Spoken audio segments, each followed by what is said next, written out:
కొద్దిసేపు ఓపిక పట్టి వీపున తట్టి గిలిగింత పెట్టి బలవంత పెట్టి జరపాల చిన్నపట్టగా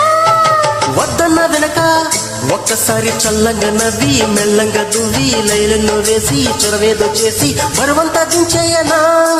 తనువు నీకు తాకించి రుణము తీర్చుకుంటాలే తనివి తీరిపోయేదాకా తపన తీర్చుకుంటాలే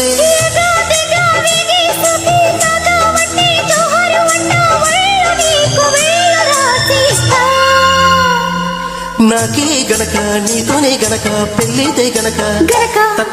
తర్వాత ఏమి చెయ్యాలి కాముణ్ణి కాస్త అడగాలి అయితే గనక కాదన్ను గనక ఓ పెళ్లి కొడక మోజుల మోత మోగాలి